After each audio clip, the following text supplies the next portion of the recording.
Hi everyone, my name is Kyle. I'm going to be refuting the claim that NASA offers many benefits to the world and should receive appropriate funding.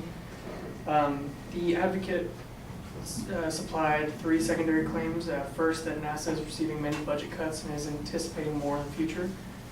Second, that if NASA were to have an increase in funding, it would help us better understand our world and protect it further. And third, that NASA brings forth new technology. And I'll be going through each one of these points. First, the advocate said that NASA is receiving many budget cuts and is anticipating more cuts in the future. He cited sources from NASA that said that at the end of the space race in 1973, the percentage of the federal budget that goes to NASA dropped from 1.35 to 0.6% of the federal budget. These facts are, he cited that one, but it doesn't really support the argument. It just provides a basis for the issue at hand. Moving on to the secondary claim that if NASA were to have an increase in funding, it would help us better understand our world and protect it further.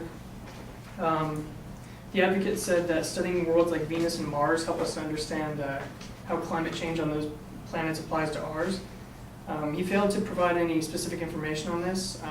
I think it could have been better phrased and said, referenced one of the multiple programs NASA has that include GPS, ozone monitoring, weather prediction and monitoring, tracking ocean surface and ice sheet movement, and monitoring air pollution. All of these are currently active with NASA. He also said that NASA has developed the ability to create technology capable of detecting dangerous asteroids. I'm sure you all remember the example of Apophis, the asteroid that's supposed to hit in 2029. This seemingly presents a problem that NASA can't solve. If the advocate had shown that NASA would have to cut the asteroid detective program, which is the near-Earth orbiting project, this would be relevant to NASA's budget, but in the article sourced by the advocate, it shows that the Curiosity Mars rover, the Cassini Saturn orbiter, an observatory and a telescope, they would all receive funding cuts before the near-Earth object program. The advocate also failed to acknowledge that NASA is also involved, though not funding the, it's called the Sentinel mission. It's funded by a nonprofit called the B612 Foundation. And they're raising $450 million to start a project and run it for 20 years that would detect and aim at redirecting asteroids headed for Earth. And then last, the data is also inaccurate.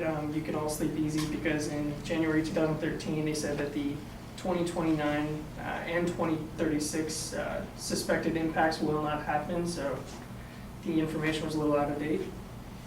And then to support this secondary claim, the advocate also said that we are provided with a humbling sense of our place in the universe, which makes us appreciate Earth to a greater degree since we are the only planet that holds obvious life. This is mainly the advocate's opinion and can't be backed up with any citations.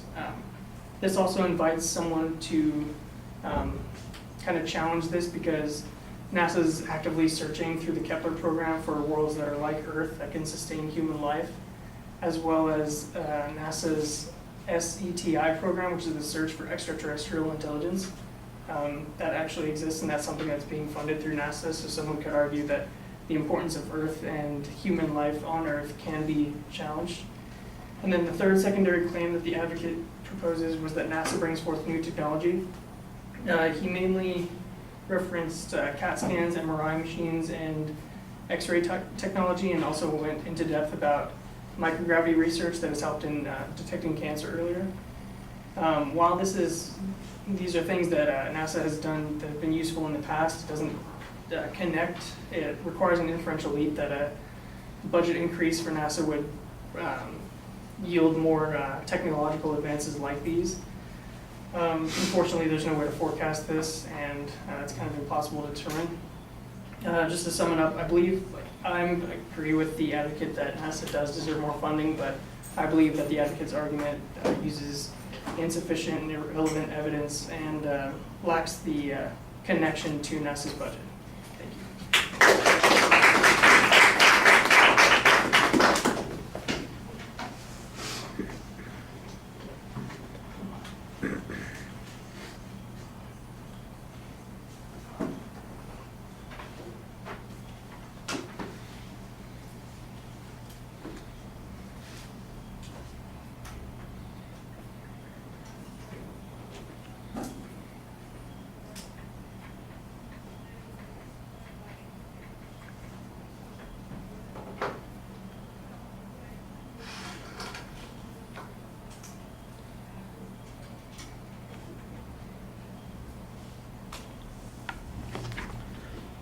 All right, the structural stuff at the beginning is good, though although later in the speech it seemed like you had two arguments about the third point, and one of them was really the last part of the response on point number 2. It sounded like you'd gone to a separate point on that, and you weren't really on the technology point, and then we got to the technology point, so it just felt a little doubled up on that particular point.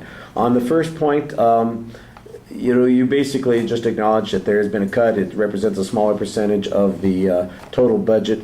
I think there are a lot of maybe comparative arguments you could make about the budget numbers. For instance, you could talk about how much more money we've spent in the 1970s, 80s, 90s, and since on a variety of other programs. So it's not so much that NASA's budget has decreased in comparison to, let's say, the budgets of other programs that existed prior to the 1973 time period that's being talked about, but that other budgets have massively expanded since then, which makes the percentage seem so much smaller.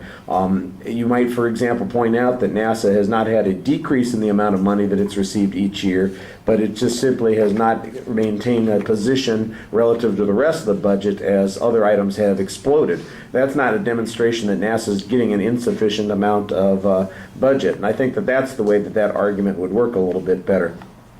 I like your argument on studying other planets in order to understand what's going on here, where you basically say, look, NASA's got a whole bunch of programs here that track weather patterns and all those sorts of things, and those are all pretty important. I also thought that you had a good piece of information there that suggested that cuts to other programs would occur before they cut the programs that the advocate sees as being particularly important. All the source citations on both of those was a little bit problematic. I think that there was an issue there. Also, you know what? I'm glad to know that the asteroid's not going to kill us in 2029 or 2036. However, I would like to be able to look that up to make sure that it doesn't happen, and I need the source citation on that, because you just basically said, well, a year later they said something different. I'm going, and where did they say this, and who said it, and did they just say, my bad, we calculated it wrong? I don't know.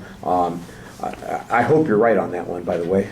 I really do. And then the argument about search for other steady and habitable planets and all that kind of stuff.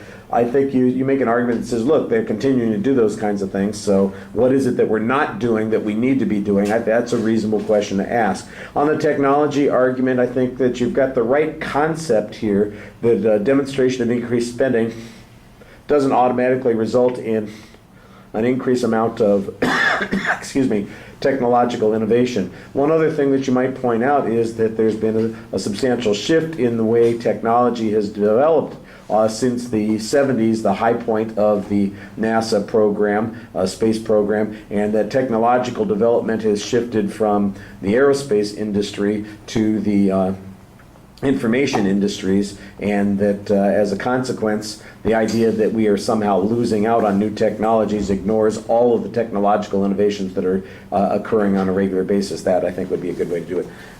And not a big deal, but you might think about it a little bit when you watch back. You got your arms crossed the whole time. You look a little defiant, either like I'm bored having to give this argument, or I dare you to challenge me on that sort of thing. And you want to engage the audience a little bit more, so lighten up.